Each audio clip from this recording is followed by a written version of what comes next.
Nous sommes en Île-de-France, sur l'A15, l'autoroute qui relie Paris à Cergy-Pontoise.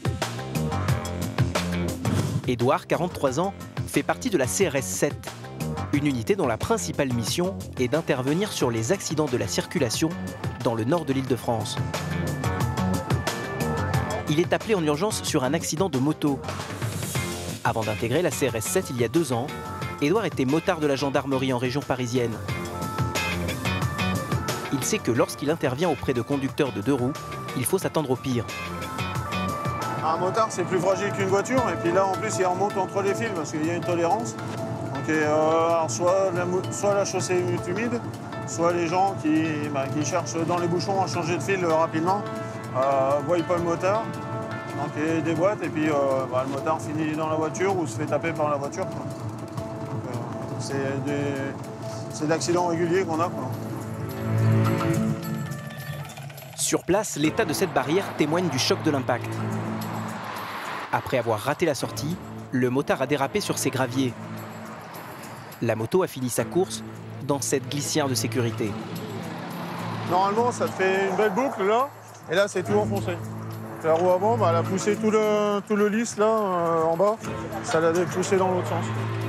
Le problème de ces glissières de sécurité, c'est qu'elles peuvent être aussi tranchantes qu'une guillotine. Sur un motard, quand il glisse, après s'il va là-dedans, c'est comme un hachoir, quoi. Arrivés les premiers sur place, les pompiers informent Édouard des circonstances de l'accident. Bonjour.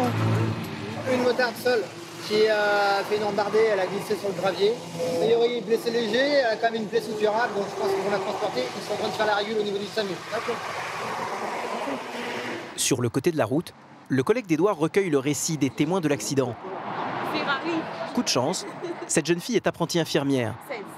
Elle n'a pas hésité à prodiguer les premiers soins à la victime. Je l'ai vue debout, je me suis dit que ça se passait bien, c'est pas normal. Donc du coup, j'ai été la voir, je lui ai demandé si elle allait bien, elle m'a dit non. Je lui ai dit viens t'asseoir dans ma voiture et de là j'ai vu son jean plein de sang.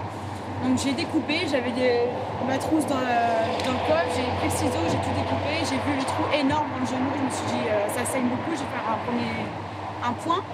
Et je lui ai mis une compresse, un bandage pour éviter que ça pisse le sang et puis elle m'a remercié énormément. J'ai dit que c'était normal parce que voilà, j'aimerais bien que quelqu'un me fasse ça, sachant qu'elle était toute seule, elle ne pouvait pas la laisser comme ça. Dans le camion des pompiers, la conductrice de la moto.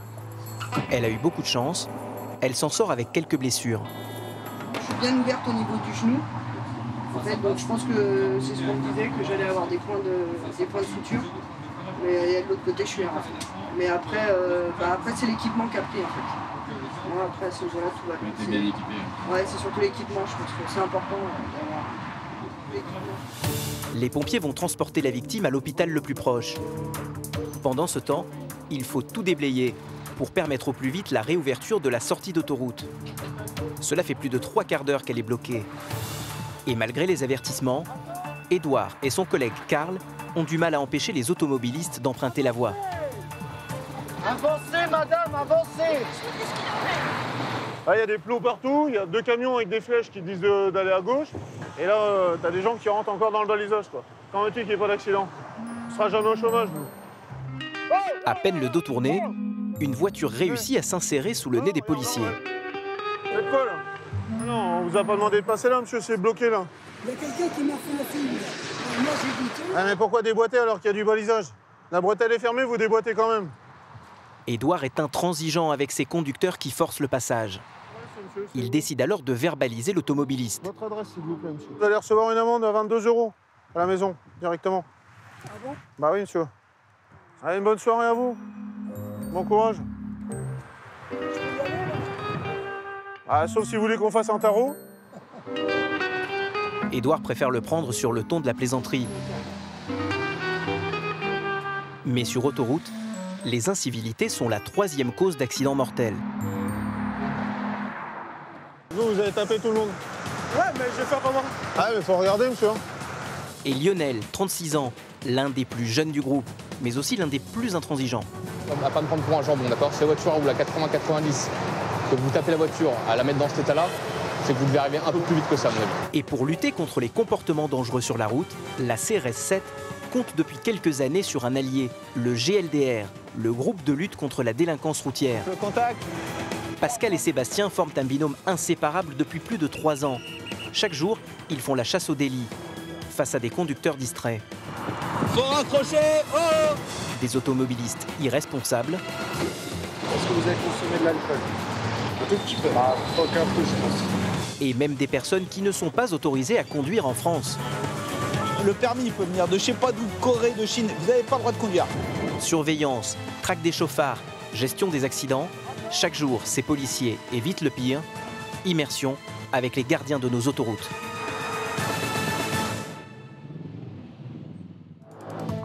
Trois heures après l'accident de moto, nous retrouvons Édouard sur l'A3, l'autoroute qui relie Paris, porte de Bagnolet, à Roissy. On se rend sur l'A3 Yankee pour l'accident impliquant les deux poids lourds. Dans le nord de l'Île-de-France, il se produit en moyenne 7 accidents par jour. Et ils sont parfois très graves. Qu'est-ce qu'il fout là, lui? C'est royal quand même. Une collision impliquant 2 poids lourds vient d'avoir lieu. C'est toujours avec angoisse qu'Édouard se rend sur place. Vous savez s'il y a des victimes? Non, pas encore. C'est pour ça qu'on va voir. Sur place. Donc A3 Yankee PK13. Pour éviter le suraccident, ce chauffeur a mis son camion au milieu de la voie en attendant l'arrivée des secours. Je viens d'arriver à longtemps, j'ai mis la camionnette à cause de ça. Après, je vais partir. Moi, j'ai rien vu. D'accord. Vous pouvez y aller, monsieur, alors. Je vais juste là, à la voiture. D'accord. Merci. Bonne journée.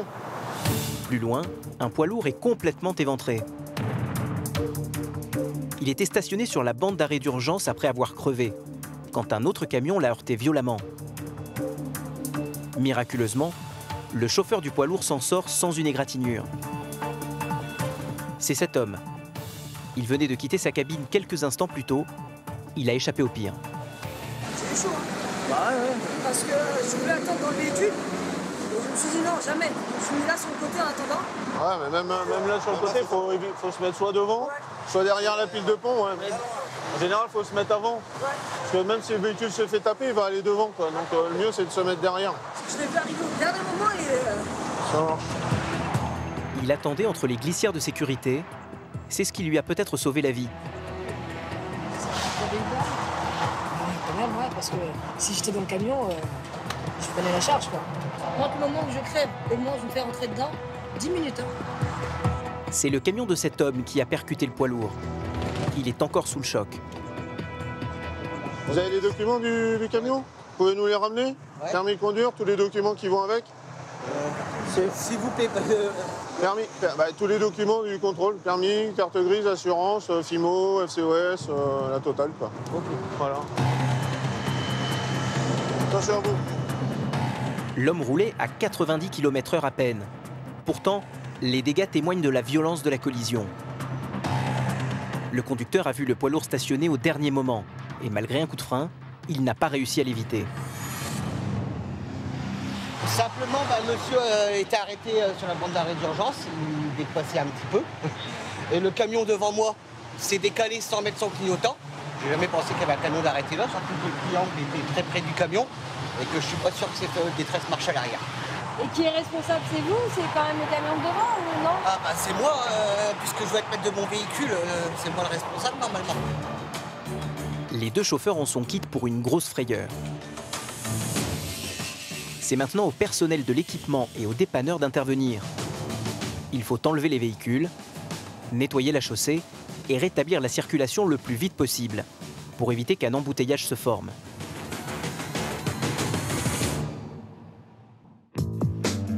Pour faire baisser le nombre d'accidents, la police autoroute du nord de l'Île-de-France traque les petites infractions et les comportements à risque.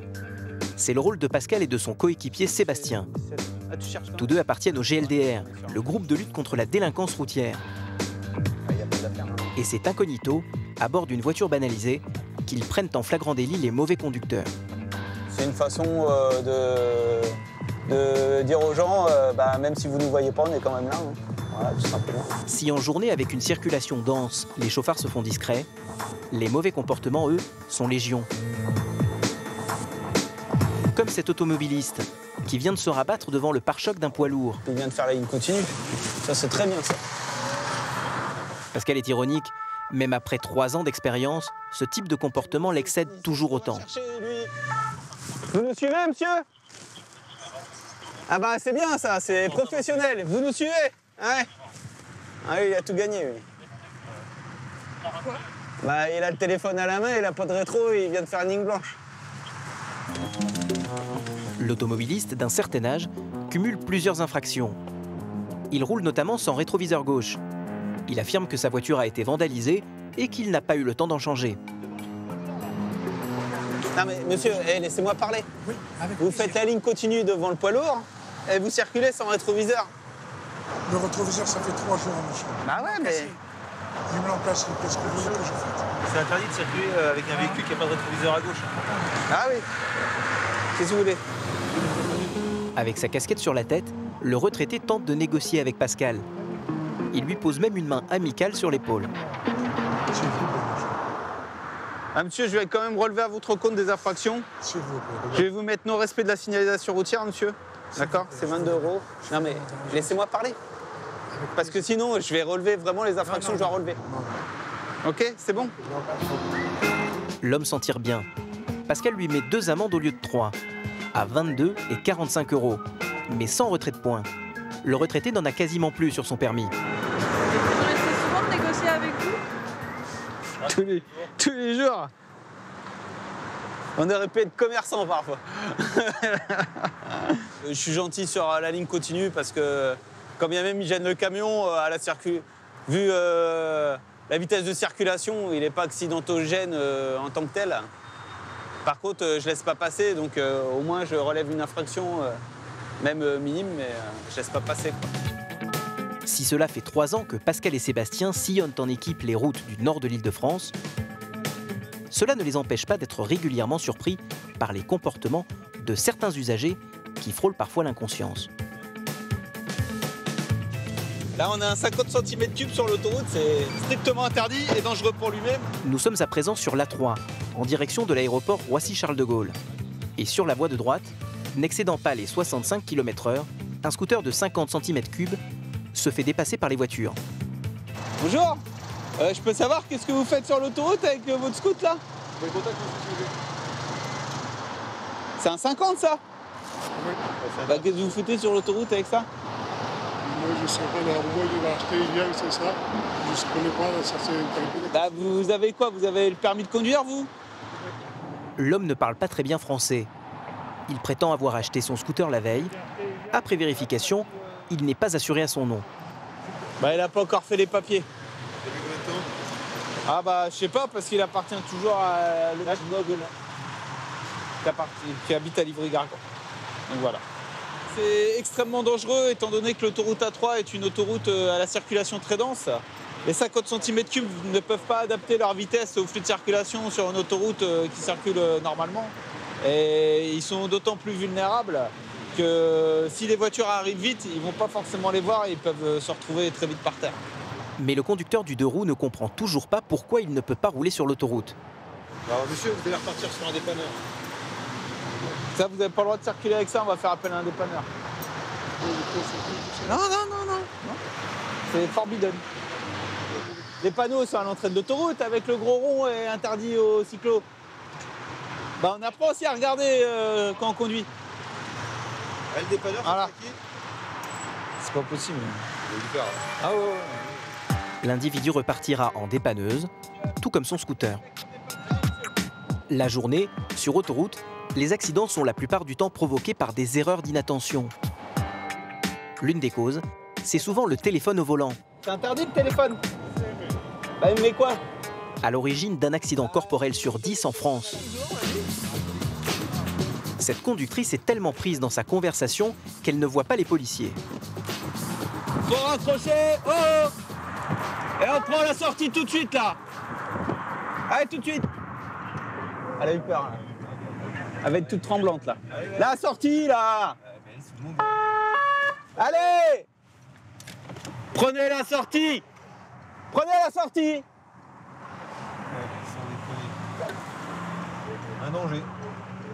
Elle nous a même pas vu, on l'a doublé en plus. Ah, c'est pas possible. Ah oui, vous avez eu tort, oui. Même quand vous a doublé, vous nous avez même pas vu, quoi. J'ai une amie quand était en larmes au téléphone, elle est en dépression. Ah oui, mais c'est pas elle qui va perdre ses points, madame, c'est ça le problème. La femme fait amende honorable, mais elle prétend avoir une bonne raison. J'ai pas l'habitude de répondre au téléphone, mais c'était elle. D'accord. Donc ça c'est le frein là, mais non, franchement, je sais que j'ai horreur de ça, mais quand il n'y a pas leur voiture, et là, je sais que c'est... Pour Pascal, c'est non négociable. Elle avait aucune notion de l'environnement autour d'elle, donc oui, c'est agaçant. En plus, c'est ce que j'appelle moi l'infraction à la con. Hein. On sait très bien que c'est dangereux, que ça peut emmener d'autres problèmes. Et puis les gens continuent à le faire. Et ils trouvent toujours la bonne excuse. C'est toujours l'appel urgent. Voilà. Donc, le téléphone, ils font comme tout le monde, ils le rangent et puis ça se passera bien. Elle était en larmes là au téléphone. Non mais madame, peut-être. Mais vous, est-ce que vous avez envie de finir au cimetière? Bon voilà. Elle devra payer une amende de 90 € et aura un retrait de 3 points sur son permis. C'est tout droit. Mais les policiers ont peut-être évité un drame. Téléphoner en conduisant multiplie par 5 le risque d'accident. Et la nuit, le danger est encore plus élevé.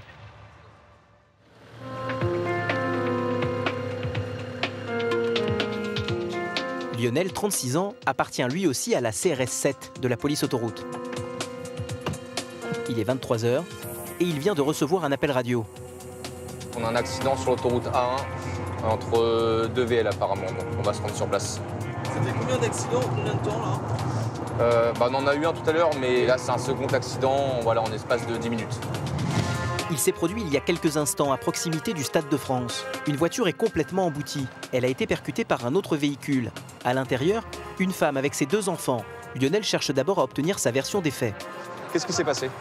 Alors, on est en train de conduire, j'ai une monsieur qui est en train de zigzaguer depuis le début. Il zigzaguait, genre il tenait pas sa voie ou il roulait trop vite?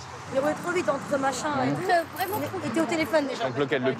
Le Picasso? Ouais, le rouge. Ouais. Les propos de la mère de famille sont confus. Encore sous le choc de l'accident, elle reprend peu à peu ses esprits. On est en train de rouler tranquillement, d'accord? On revient de vacances, donc on va tranquillement.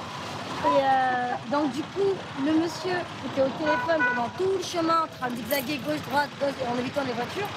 Il arrive là-bas, il voit un obstacle, au lieu de nous prévenir avec un warning, il nous fait un peu de poisson comme ça, et il nous double. Tout en ralentissant, je pense qu'il a dû rétrograder, il n'a pas dû redémarrer correctement. Du coup, on est rentré dedans, on va plus éviter en fait. Lionel continue son enquête. Une de ses collègues a obtenu la même version des faits auprès d'un autre automobiliste. Celui arrêté sur le bas-côté, en panne. C'est lui qui est en panne? Lui, il est en panne. D'accord. Parce qu'en fait, il entend un bruit, donc il s'arrête. Ah, il roule, il est brûlant? Oui. Il ne peut pas s'arrêter plus ailleurs. Et lui, le gars, il me dit, je te vois arriver dans le rétro, il tartine bien. Quoi. Lui, là? Donc forcément, Ouais, il c'est fait ça, et bam! Pour Lionel, cela ne fait plus aucun doute. C'est bien l'homme qui est responsable de l'accident. Le conducteur a vu la voiture en panne au dernier moment. Il se rabat subitement sur la voie de gauche, juste devant la mère de famille qui n'a pas pu éviter la collision. Un manque de vigilance qui aurait pu avoir des conséquences bien plus graves. Si l'homme a eu cet accident, c'est parce qu'il avait l'oreille collée au téléphone. Un comportement impardonnable pour la mère de famille qui a eu très peur pour ses enfants. Comment va votre enfant? Le bébé, je sais pas. Le bébé, il va bien. Il dormait, donc il a eu un petit peu peur. J'ai pris dans les bras, donc ça va, il s'est calmé. Et là, de manger des ongles, j'ai un stress. Sérieusement. Franchement, j'en tremble encore. Vous dormez, monsieur? Qui est au téléphone, ouais. C'est parce que plutôt sur son téléphone que sur la route, en fait. Vous avez porté plainte? C'est ce que je vais faire. Il n'aurait pas été au téléphone, non. Parce que je me dis que c'est un accident, ça arrive. Mais le fait qu'il était au téléphone pendant tout le chemin et qu'il zigzague entre 2 voitures, oui. Donc on voit bien un peu toutes les conséquences d'une faute d'inattention, d'une vitesse un peu trop élevée en fait. Hein. On a plusieurs véhicules impliqués, on a des voies de circulation qui sont bloquées. On a heureusement sur cet accident-là pas de blessés a priori. C'est un véhicule comme où il y avait des enfants.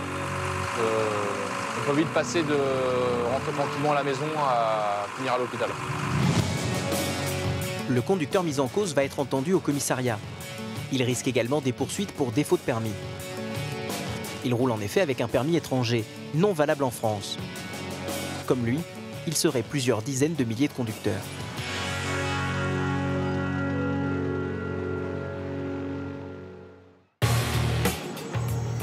L'un des endroits que les CRS de la police autoroute redoutent le plus, c'est le tunnel du Landy, sur l'A1.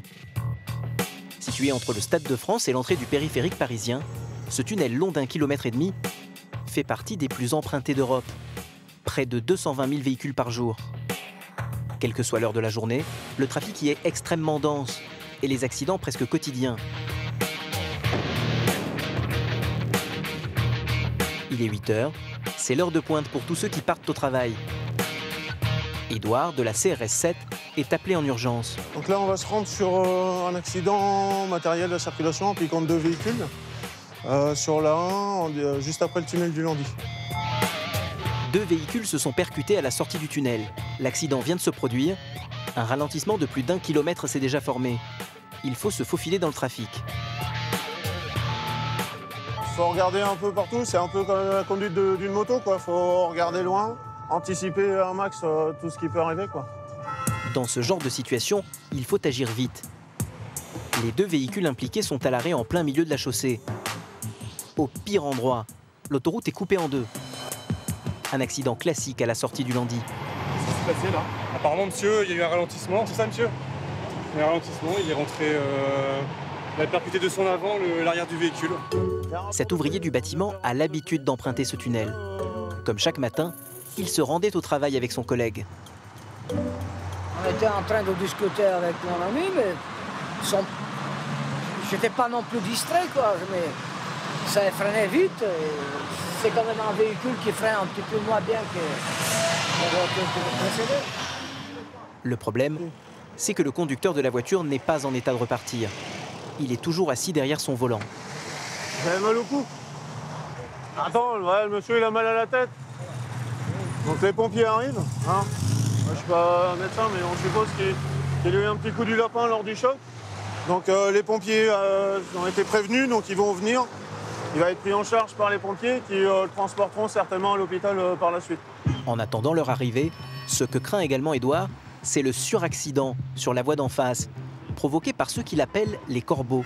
Les corbeaux là, qui s'arrêtent pour regarder, là, et ça peut créer encore éventuellement un accident carrément de l'autre côté, juste parce qu'ils veulent regarder là, ce qui se passe de ce côté-là. Et les gens regardent pourquoi?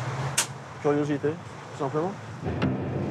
Heureusement, les pompiers arrivent rapidement pour évacuer la personne blessée au cou. L'opération prend moins de 5 minutes. Son véhicule peut être déplacé et la chaussée nettoyée par les agents de la DRIF, chargés de l'entretien des voies.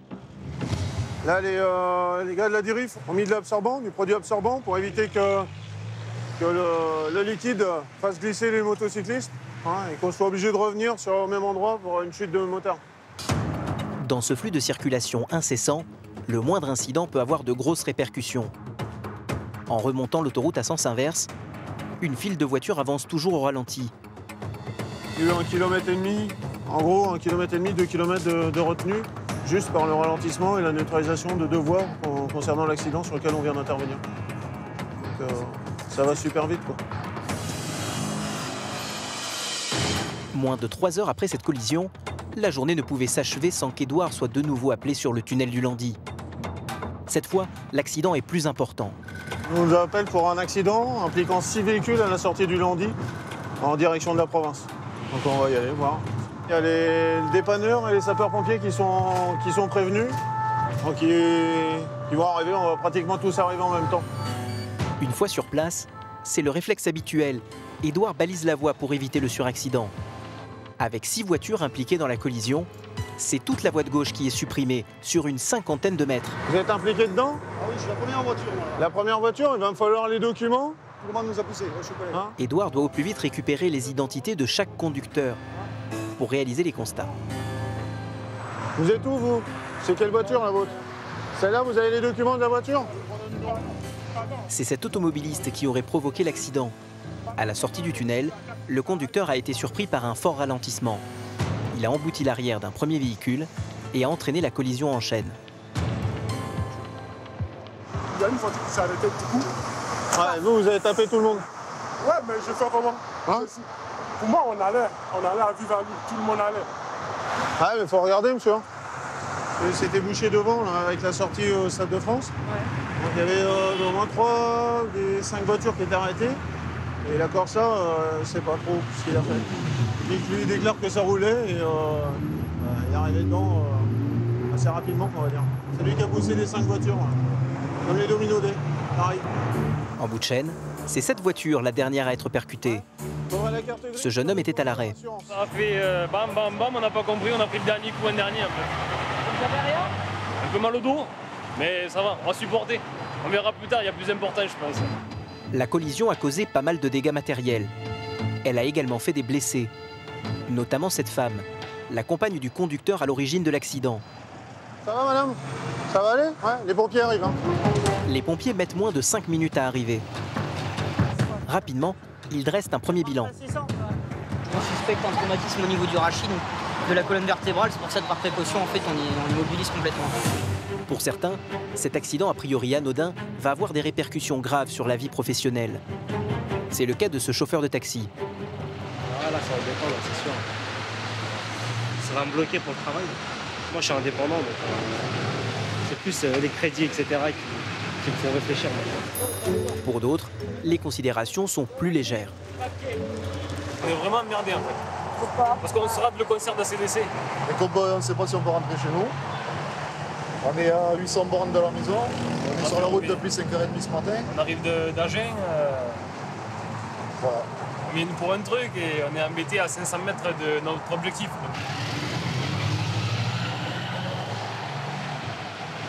Bon bah ça se termine. Allez, les pompiers sont partis. Il reste plus que les dépanneuses à embarquer les véhicules et puis voilà, on va libérer tout ça. Sur autoroute, plus de 40% des accidents sont provoqués par des collisions arrière ou en chaîne. Au niveau du tunnel du Landy, Édouard réalise au moins une intervention de ce type chaque jour.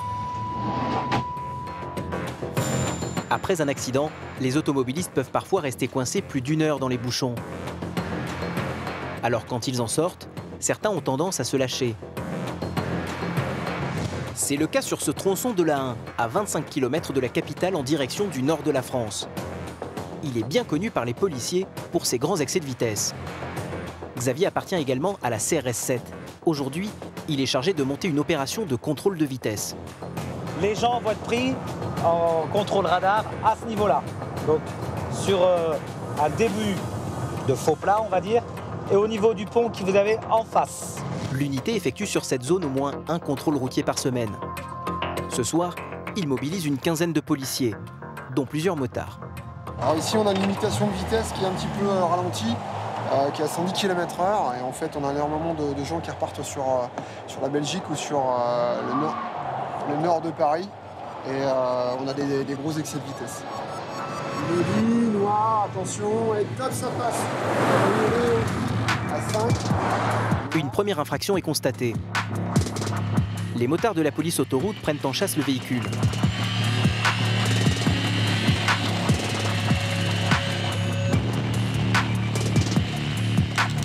Ils vont l'intercepter quelques centaines de mètres plus loin et le conduire vers la prochaine aire de repos. C'est Xavier qui réceptionne l'automobiliste. 171. Oui.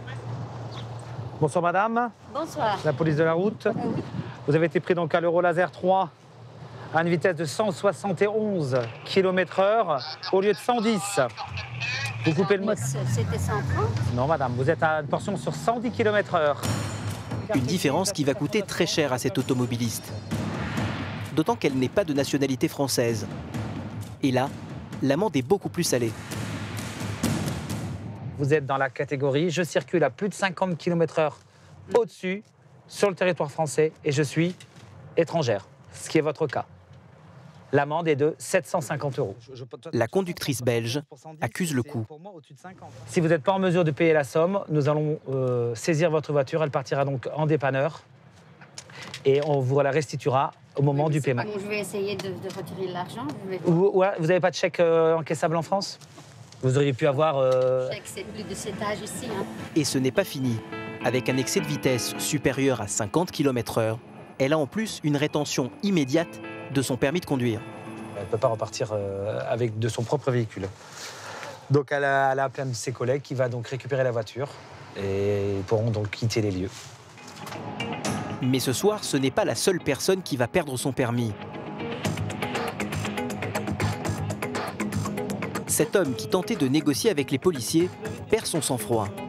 Ce comportement ne va pas jouer en sa faveur.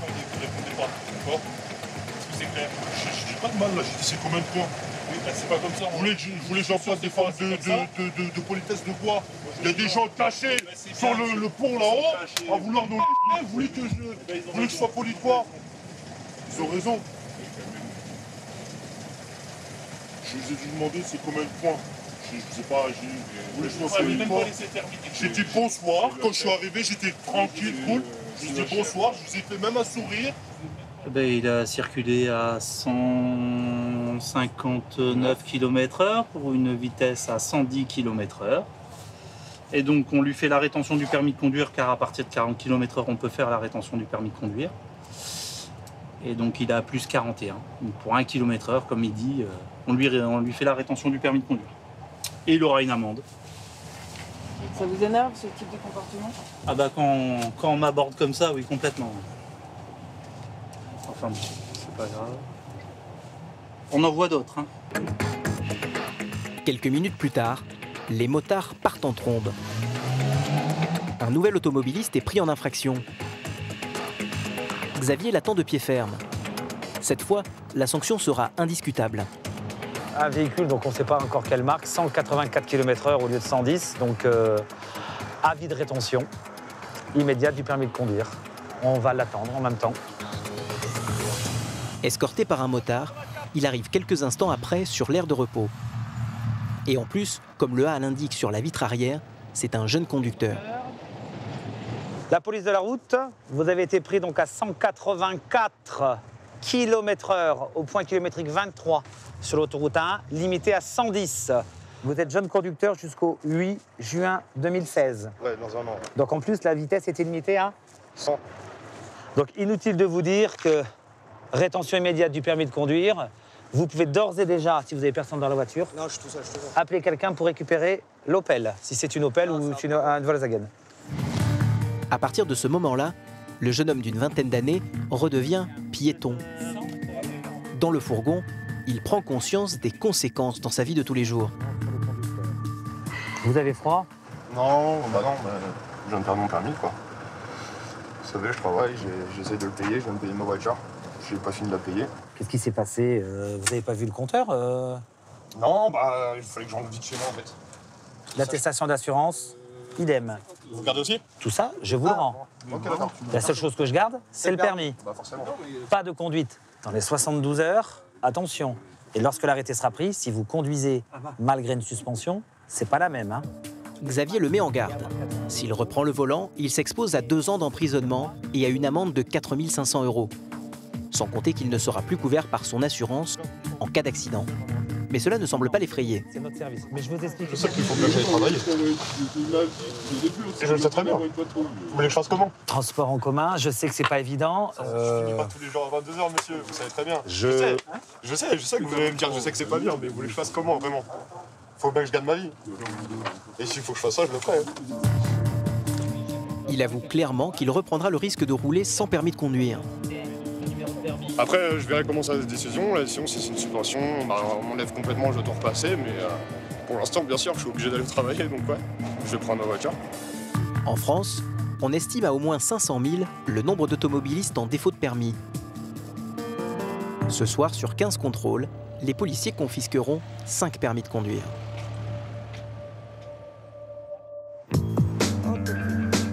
Lutter contre ces mauvaises habitudes au volant, c'est justement le cheval de bataille de Pascal et Sébastien, les 2 agents du GLDR. Aujourd'hui, ils se sont postés sur une bretelle d'accès à l'A86. Ici, la spécialité, c'est d'emprunter la bande d'arrêt d'urgence pour gagner du temps. C'est vrai, l'avis de contravention chez vous. Et devant les policiers, les conducteurs épinglés ont tous de bonnes excuses. Ah bon? Pourquoi? C'est un chauffeur VTC qui transporte une cliente enceinte. Qu'est-ce qui vous arrive?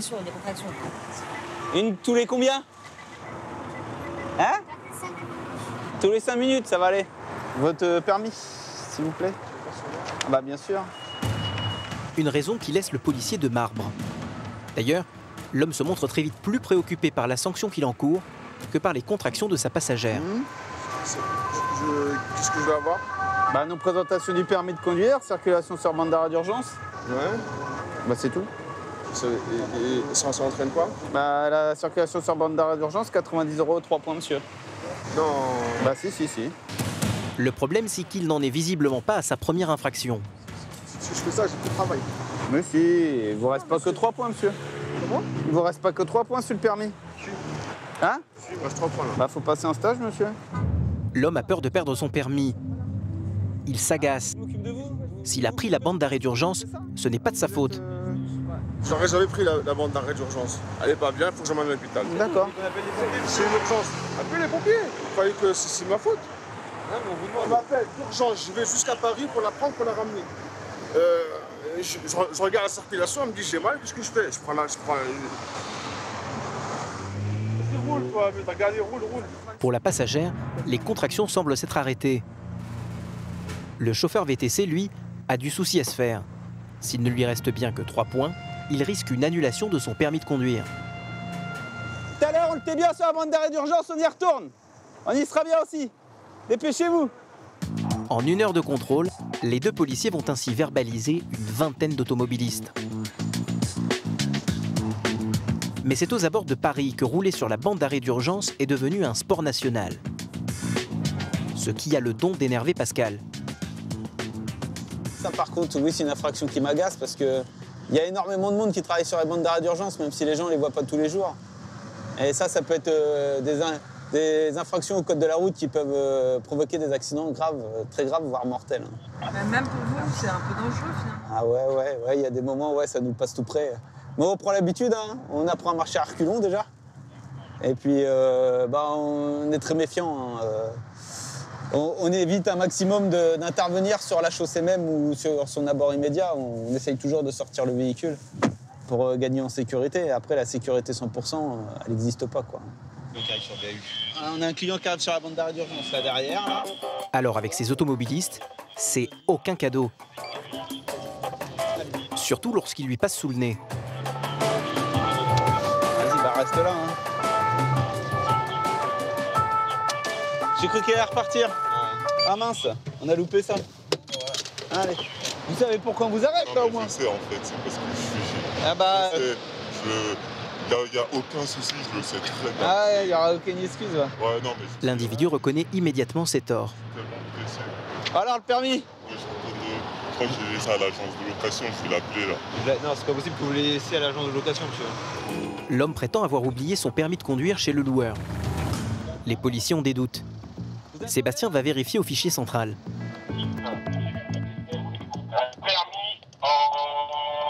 Interdiction d'obtenir.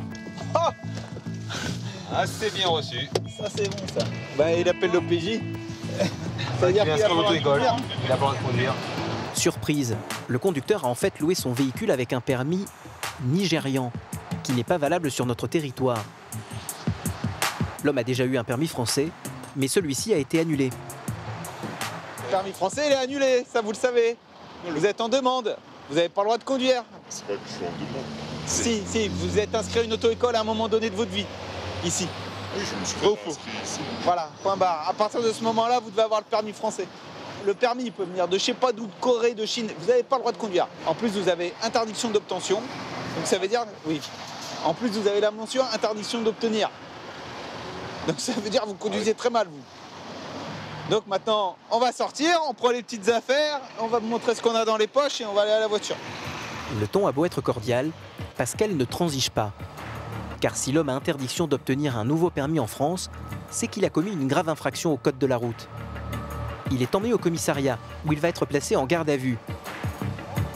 Le jeune homme risque une amende de plusieurs milliers d'euros et, selon ses antécédents, une peine de prison.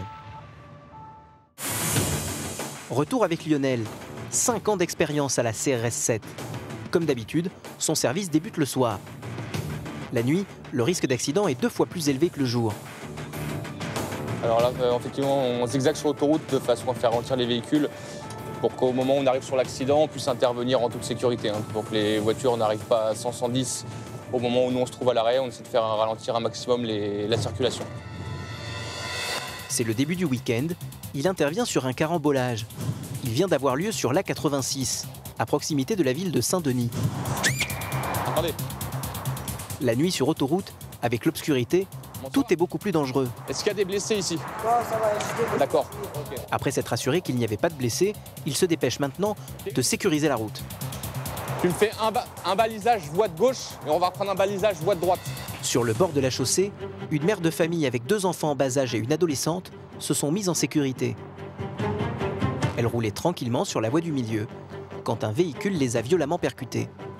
L'arrière de leur voiture est complètement embouti. Dans le bas du dos. D'accord. Il y a les pompiers qui ont été avisés, ils se déplacent sur les lieux. D'accord. Ok. Ouais. Vous restez là pour l'instant derrière la glissière. Le carambolage a eu lieu sous les yeux de ce conducteur. En fait, les jeunes hommes là qui sont devant vous, ils ont essayé de me doubler par la droite. Et il y avait l'espace juste derrière vous. J'étais sur la voie du milieu et moi j'étais sur la voie de gauche. Et eux, ils ont essayé de me doubler par la droite et de se réinsérer devant moi en fait. Du coup, moi j'ai freiné, j'ai anticipé le truc, j'ai freiné directement. Et eux, ils sont rentrés dedans en fait. Moi, c'est la Mini Cooper là, juste ici. Mais ça va, j'ai rien eu, ils n'ont pas touché mon véhicule. À l'origine de cet accident, ce véhicule qui transportait un groupe de jeunes. Ils revenaient d'une soirée. La voiture est dans un sale état. Elle a fait un tonneau avant de finir sa course dans le muret central. Tous ces passagers sont miraculeusement indemnes. Excusez-moi, monsieur. Conducteur de la voiture. C'est moi. D'accord. Vous raccrochez pour l'instant, il faut que je vous parle. Que je dise à mon père. Votre père ne vient pas ici, monsieur. Il y a déjà assez de monde comme ça, d'accord? Je te rappelle, papa. Qu'est-ce qui s'est passé, monsieur? Bon, en fait, j'ai perdu le contrôle de la voiture en doublant et j'ai eu peur que la voiture reste mal. Du coup, j'ai tapé l'arrière d'une voiture. La voiture, elle a fait des tonneaux en fait sous la peur.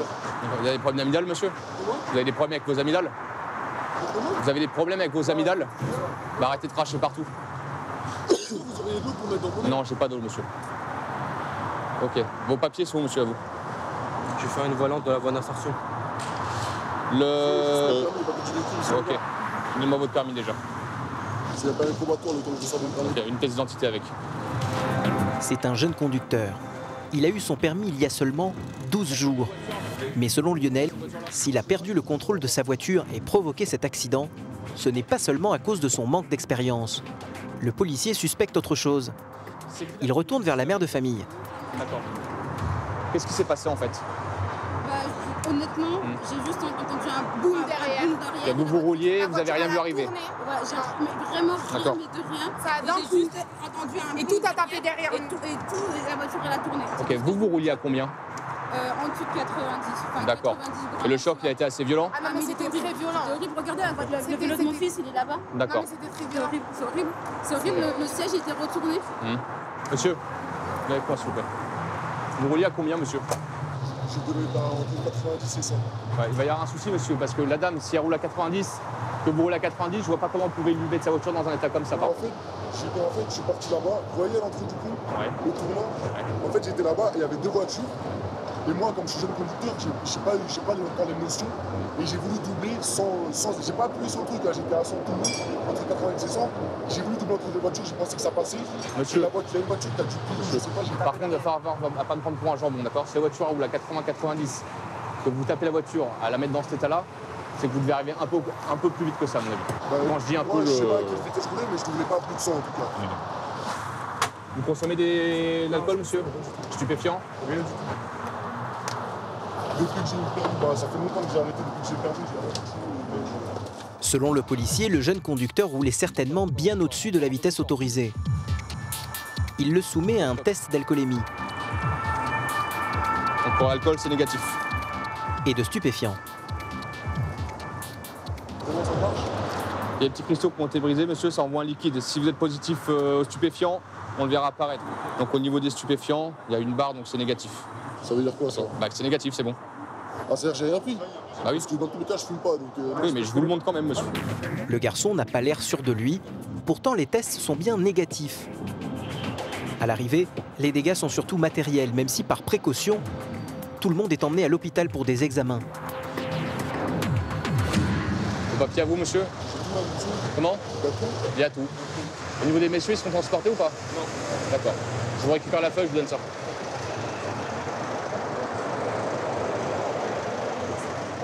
Comment? Ce qui vous inquiète, c'est savoir si votre permis va sauter ou pas? Ce qui vous inquiète, c'est pas plus la santé des dames que vous avez percutées, non? C'est pas moi, je peux aller voir la dame, mais je peux pas. Donc votre permis, on en parlera plus tard, monsieur. Donc là, on arrive sur les réactions typiques. Donc, le monsieur est jeune permis. Il a percuté donc, de façon assez violente l'autre véhicule dans lequel se trouvaient quand même 2 enfants. Et là, la seule question qui me vient à l'esprit, c'est est-ce que je vais garder mon permis? Voilà. Le monsieur n'a pas 15 jours de permis encore. Il a eu son permis il y a 12 jours de ça. Voilà. Mais ça ne l'inquiète pas de savoir si les enfants vont bien. Il veut juste savoir si son permis va s'en tirer. Voilà. Le jeune automobiliste sera convoqué au commissariat pour s'expliquer sur les circonstances de cet accident qui aurait pu avoir des conséquences bien plus dramatiques. Sur autoroute, les excès de vitesse sont la cause principale d'un quart des accidents mortels. Le lendemain matin, nous retrouvons Édouard sur l'autoroute A15, une artère très saturée où circulent 150 000 véhicules chaque jour, un record en Île-de-France. En dehors des heures de pointe, les accidents sont nombreux et ils peuvent être violents. 1 heure après le début de la patrouille, la radio diffuse un message d'alerte. Qui traitait des tonneaux apparemment, et au départ. À 5 km de là, un véhicule vient de faire des tonneaux. Sur place, la voiture est couchée sur le toit, au milieu de la circulation. Gaffe à droite. Ces 2 jeunes hommes et ce petit garçon ont réussi à s'en extraire. Un époux sur le toit, il a commencé à... Impossible de contrôler. Qui c'est qui roulait?